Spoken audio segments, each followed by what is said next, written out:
Ravi de vous retrouver, Madame, Monsieur, bonsoir et merci d'être avec nous. À la une ce soir, des chiffres qui font froid dans le dos.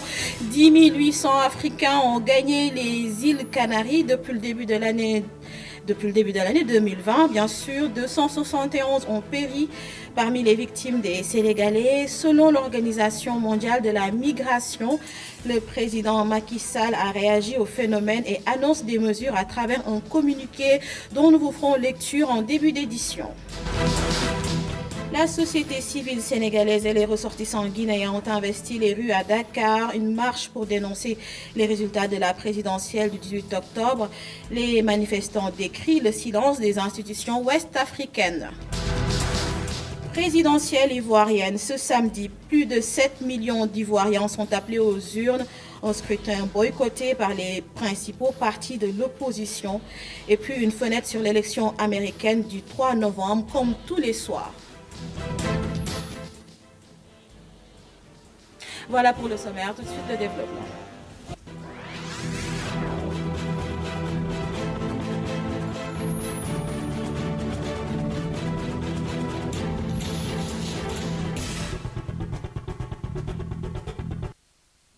La société civile sénégalaise et les ressortissants guinéens au Sénégal ont rempli la place de la nation pour manifester contre les résultats des élections du 18 octobre annoncés par la CENI. Les partisans de Cellou d'Alain Diallo reste motivée. Plus que jamais, la société civile sénégalaise décrit l'attitude des institutions sous-régionales.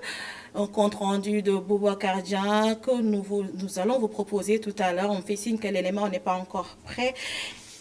On va parler maintenant de l'immigration clandestine. Le président Macky Sall a réagi à travers un communiqué. Le président de la République a exprimé sa profonde compassion et ses condoléances attristées aux familles endeuillées par les naufrages de pirogues sur la voie de la migration clandestine. Le chef de l'État annonce la mobilisation de moyens additionnels et exceptionnels par la délégation à l'entrepreneuriat rapide des femmes et des jeunes d'Air pour soutenir les rescapés des naufrages de pirogues clandestines ainsi qu'aux jeunes des zones concernées. Face à la recrudescence de la migration clandestine, Macky Sall a donné instructions fermes pour le renforcement du contrôle des embarcations, de la surveillance côtière, de l'identification et du démantèlement systématique des réseaux de passeurs. Par ailleurs, le président Sall prie pour le repos de l'âme des victimes de l'accident survenu le 29 octobre sur la RN1 et appelle au respect scrupuleux des règles du code de la route. Plus de 10 800 Africains sont arrivés aux îles Canaries depuis le début de l'année, de janvier à octobre.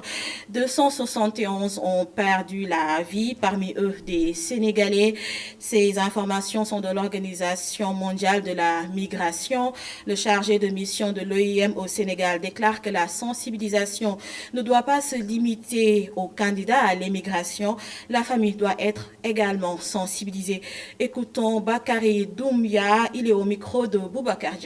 Les chiffres de migrants qui sont arrivés dans les îles Canaries pour cette année de janvier jusqu'en octobre, les chiffres étaient autour de 10 800 arrivés au niveau des îles Canaries.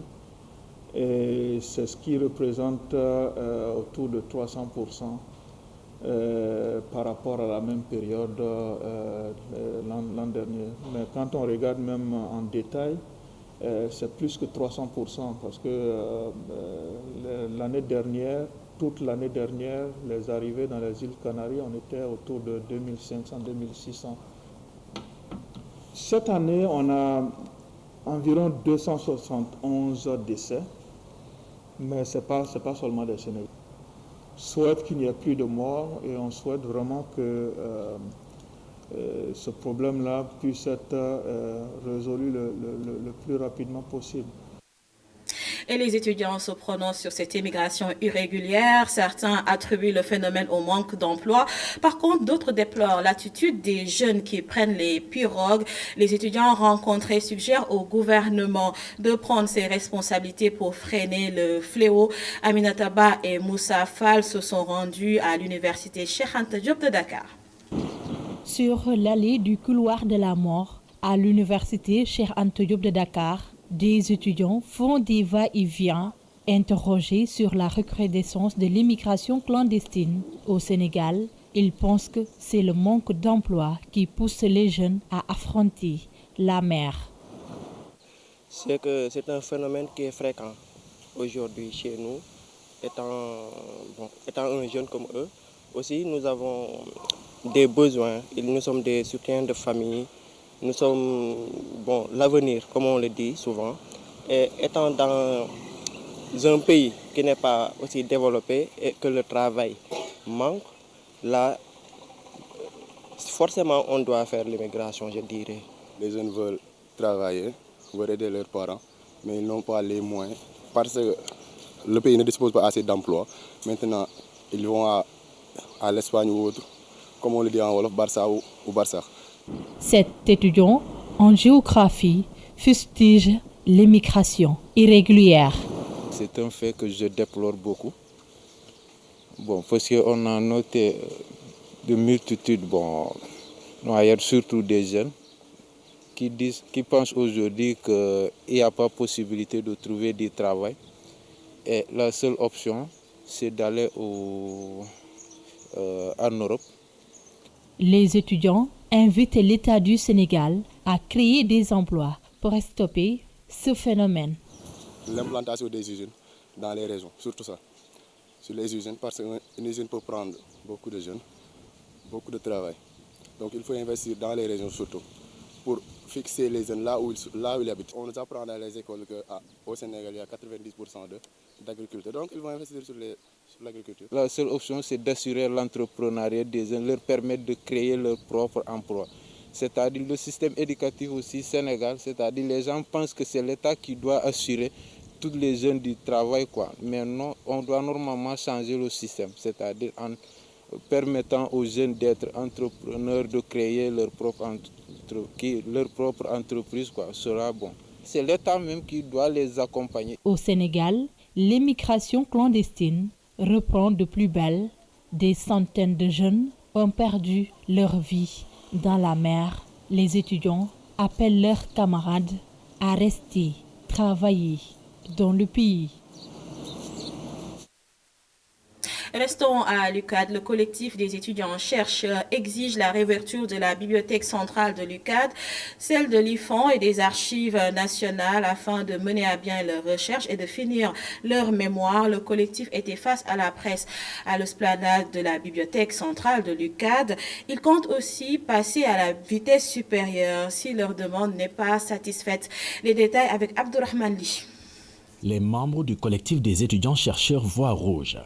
Face à la presse, ils invitent les autorités concernées à rouvrir les 3 bibliothèques pour leur faciliter la recherche. À savoir la bibliothèque universitaire, c'est-à-dire centrale, la BI qui est derrière nous, l'IFAN et les archives nationales.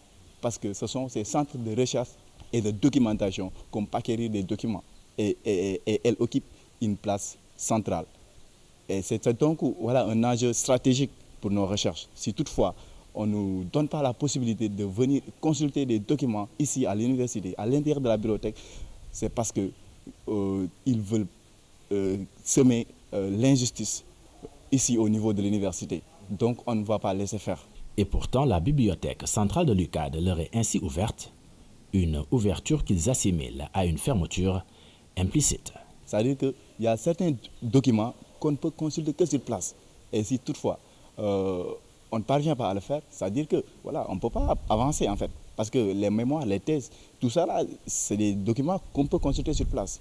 On ne donne pas la possibilité de prendre les mémoires et les thèses, de les amener chez nous. C'est impossible. Donc, vu la situation, une ouverture globale, c'est la solution. Ils nous permettent de venir à l'intérieur de la bibliothèque. Mais nous, on sait respecter la distance physique. On peut nous exiger de porter des masques. là, il n'y aura pas de problème. On va respecter toutes ces règles. Mais l'essentiel, c'est qu'ils puissent ouvrir la bibliothèque. Ousseynou Gueye, leur porte-parole, va plus loin. Il pense que l'État favorise plus le divertissement au détriment de la recherche. Comment se fait-il que les salles de sport, les salles de spectacle, les restaurants, les cafés, les bars, tout ça fonctionne, la vie reprend. Et pourquoi pas la recherche? Pourquoi pas les études? On dirait que dans ce pays, on favorise plus le divertissement que voilà, le savoir. Des étudiants projettent de bloquer les enseignements si leur demande n'est pas sérieusement étudiée. Je vous l'annonçais tantôt, la société civile sénégalaise et les ressortissants guinéens du Sénégal ont rempli la place de la Nation pour manifester contre les résultats de l'élection du 18 octobre. Les partisans de Cellou Dalein Diallo restent motivés plus que jamais. La société civile sénégalaise décrit l'attitude des institutions sous-régionales en compte rendu de Boubacar Dia. La place de la nation refuse du monde. Impossible de mettre une nationalité sur chaque tête. Dans cette foule, des Sénégalais, des Guinéens et beaucoup d'autres nationalités. Néné Fatoumata Sow est de nationalité guinéenne. Par ailleurs, partisane de Cellou Dalein Diallo, elle ne décolère toujours pas. On est là pour se montrer que voilà, de montrer à Alpha et toute population guinéenne qu'on est derrière Cellou Dalein. On n'a peur de rien du tout. Et l'essentiel, Alpha et Dakar s'est dégagé. Parce que c'est obligatoire, il faut qu'ils se dégagent. Aujourd'hui, comme tu vois là, il n'y a pas seulement que des pôles qui sont là. Il y a les Sénégalais, il y a même les Français, il y a les Libanais, il y a tout le monde. Partout du monde. Partout, même Europe, c'est comme ça aujourd'hui. Donc ça veut dire que la réalité, c'est la réalité.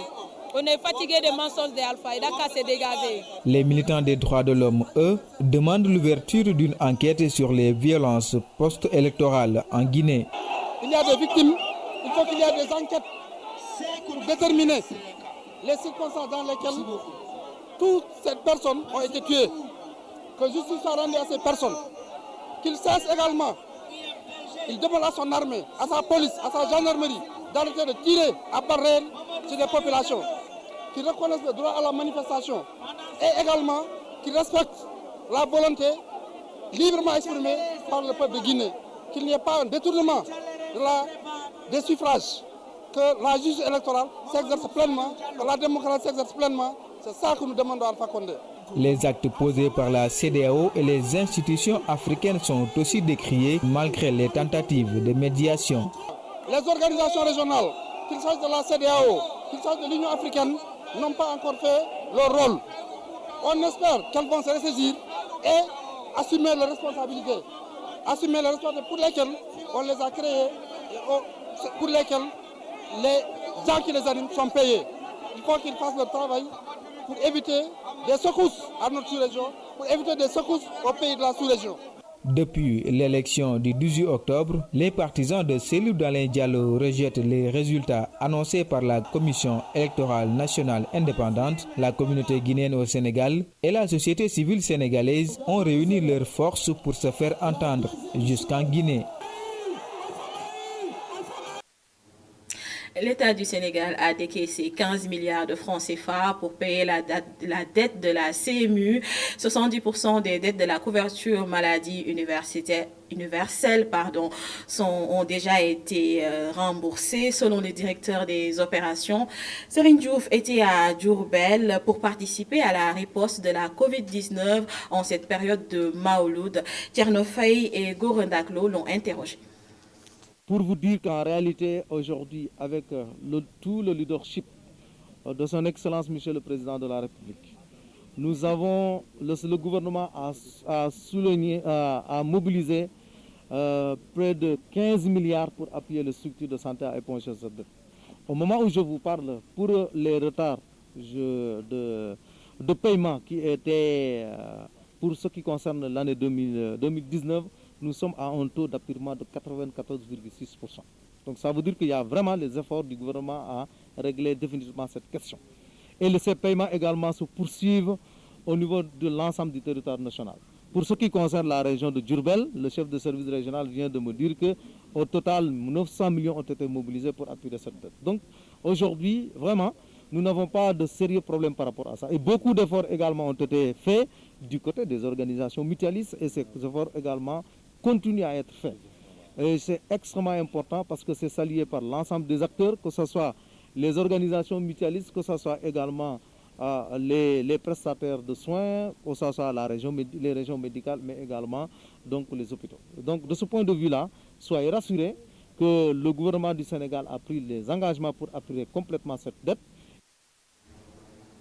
Ce vendredi 30 octobre, 12 nouveaux malades du coronavirus ont été enregistrés sur un total de 805 tests réalisés. Aucun décès enregistré. Néanmoins, 6 patients sont en service de réanimation et 72 autres sont déclarés guéris.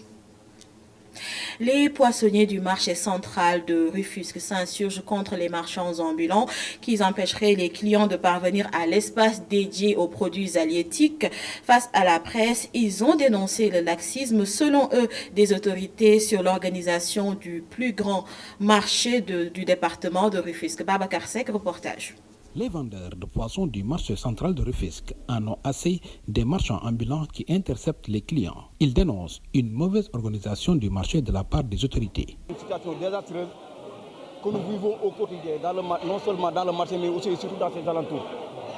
Et donc cette situation ne peut être que le résultat d'une démission totale, voire un désengagement de nos autorités, qui nous ont laissé à nous-mêmes. Donc force est de remarquer que toutes les artères du marché sont obstruées par les marchands ambulants, d'où l'insécurité et le désordre dictent leur loi. L'absence de clients au marché aux poissons de Rufisque représente un vrai manque à gagner. Nous sommes là pour travailler chaque jour, nous nous acquittons de nos tâches, à savoir les taxes quotidiennes. Il y a la vente totale de nos produits, mais à qui vendent les produits? Mais une ménagère qui vient d'un quartier X, d'un quartier lambda. Donc avant d'arriver au marché, tu trouves déjà des gars au niveau de la route nationale qui vendent le produit à ta portée. Mais vaut mieux, elle préfère acheter là le poisson au lieu de venir jusqu'au marché. Pourtant, un arrêté préfectoral interdisant la vente à la sauvette existe, mais les autorités n'ont jamais veillé à son application selon les marchands. Cette situation, dans l'État, avait fait l'objet d'un arrêt préfectoral. Donc c'était de la part du préfet. Mais malheureusement, cet arrêt préfectoral est resté sans suite. Ça n'a pas eu de suivi. Et pour cette raison, nous appelons à plus de responsabilités, non seulement aux autorités étatiques, mais aussi et surtout à la population rufisquoise.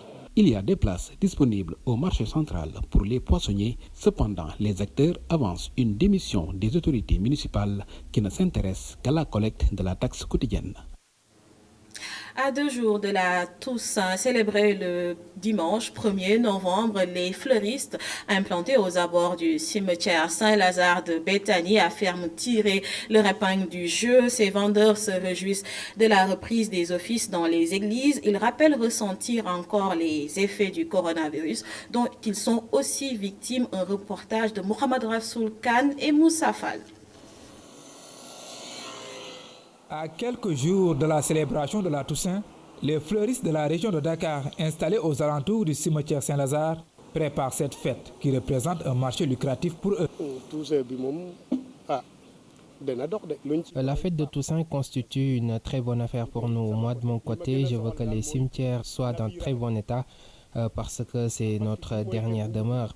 Ça fait plaisir de gagner de l'argent, mais lors des grandes fêtes, mais prendre soin des cimetières, c'est beaucoup plus important pour nous. Et tout ce que je souhaite, c'est que les cimetières soient bien entretenus.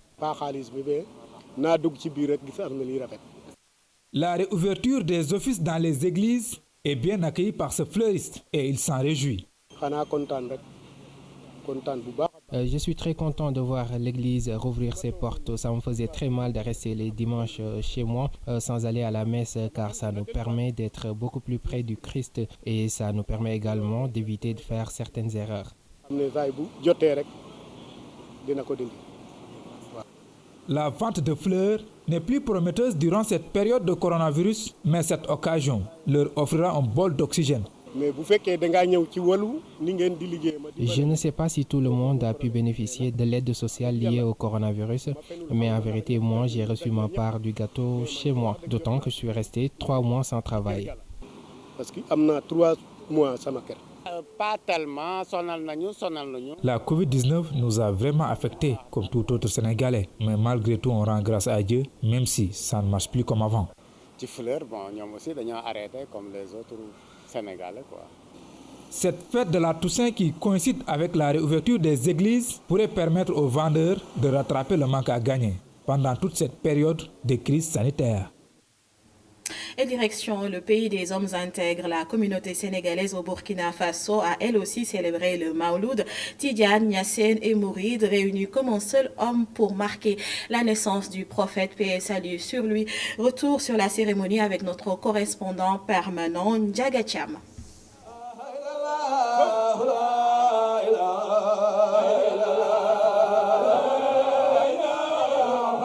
Des Zikroullah, version Medina Baye, au cœur de la capitale burkinabé.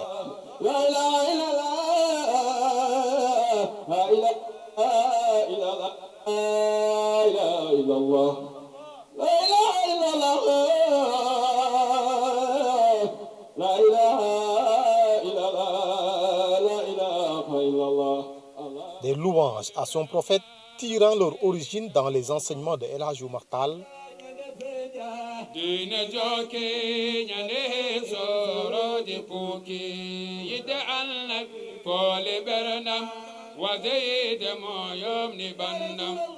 de El Hadj Malick Sy.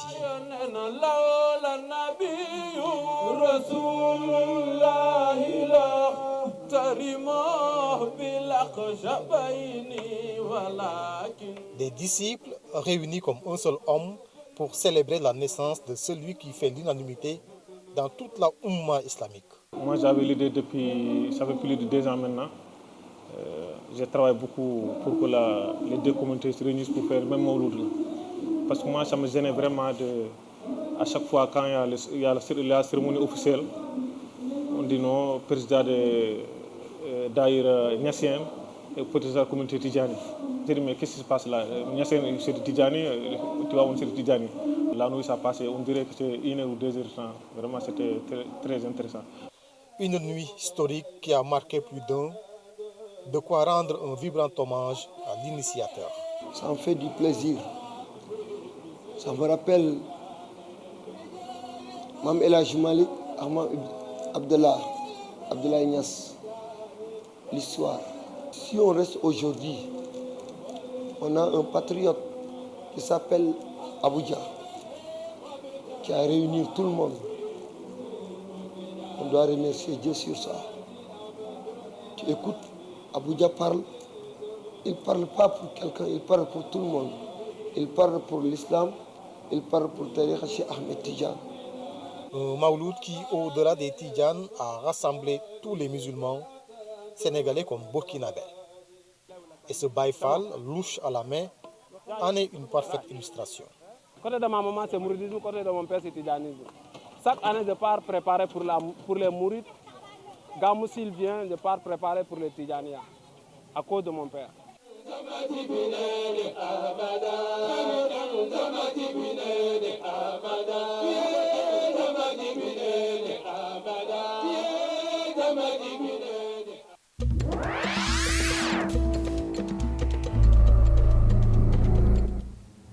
La Côte d'Ivoire retient son souffle. Plus de 7 millions d'électeurs sont appelés aux urnes ce samedi lors d'un scrutin marqué par le boycott des principaux partis de l'opposition et au terme d'une campagne très tendue. Les détails avec notre envoyé spécial en Côte d'Ivoire, Babacar Ndaoufei. Alors, comme vous pouvez le constater derrière moi, c'est une fine pluie qui s'est abattue depuis ce matin sur Abidjan, la capitale ivoirienne, à 24 heures de la présidentielle du 31 octobre 2020.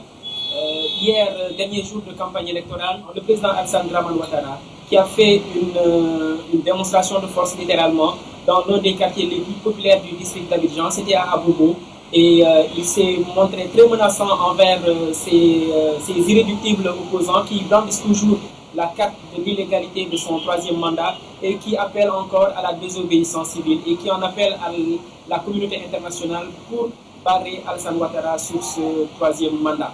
Ces deux principaux rivaux que sont Henri Konan Bédié, l'ancien président de la République de Côte d'Ivoire, et Pascal Affi N'Guessan, qui a été le premier ministre de Laurent Gbagbo au début des années 2000, ont été jusque-là très irréductibles sur leur position. Ils sont restés sur leur position qui est celle d'appeler à une désobéissance civile, à un boycott comme ils l'ont fait depuis le début de la campagne électorale. Alors ce qu'il faut retenir, c'est que la population dans son ensemble est globalement assez calme.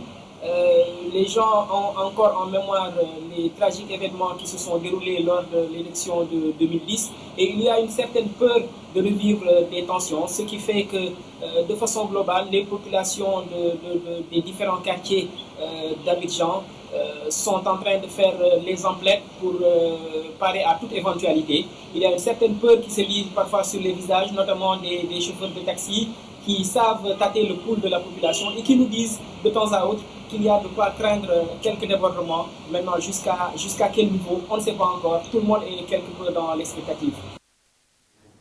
Babacar Ndao Faye, parlant toujours de cette élection en Côte d'Ivoire. Madiambal Diagne renonce à la mission de la CEDEAO pour l'observation de l'élection présidentielle en Côte d'Ivoire. Il l'a fait savoir depuis son compte Twitter. Il annonce que les conditions d'organisation de cette mission, qui, dit-il, ne lui conviennent pas. ITV vous propose tous les jours jusqu'au 3 novembre une fenêtre sur la présidentielle américaine avec des spécialistes en scrutin qui a des enjeux énormes selon Dame Babou. Pour le consultant et journaliste sénégalais basé aux États-Unis, les démocrates partent favoris. Dame Babou de préciser par ailleurs que ce soit Joe Biden ou Donald Trump, les résultats sortis des urnes le soir du 3 novembre prochain auront sans nul doute des impacts sur la politique extérieure des États-Unis. Écoutons Dame Babou.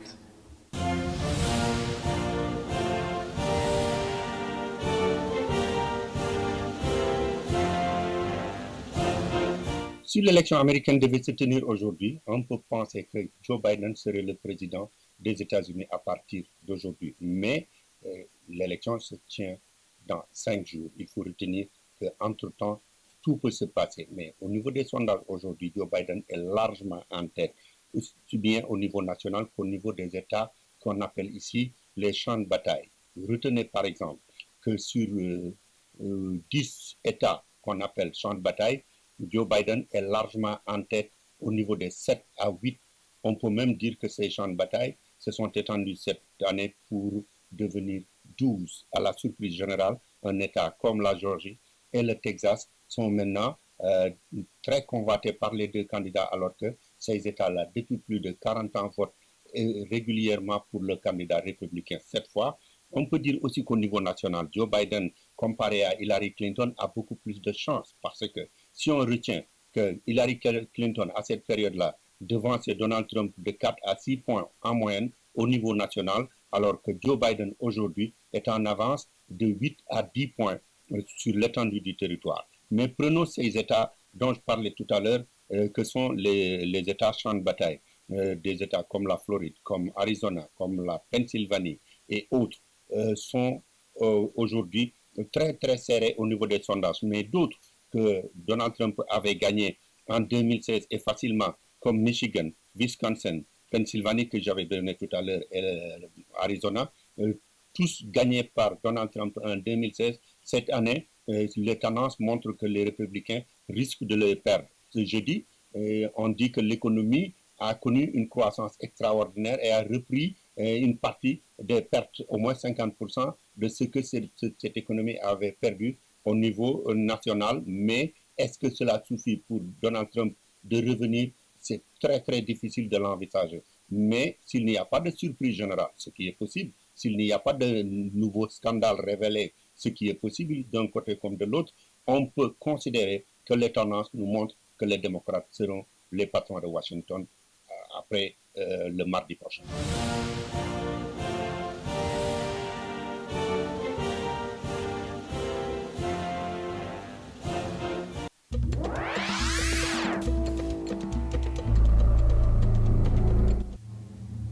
À suivre ce soir votre série Paulina à 20h45 et puis une édition spéciale consacrée à la présidentielle ivoirienne avec Hassan Gueye. Bonne soirée sur ITV et à demain.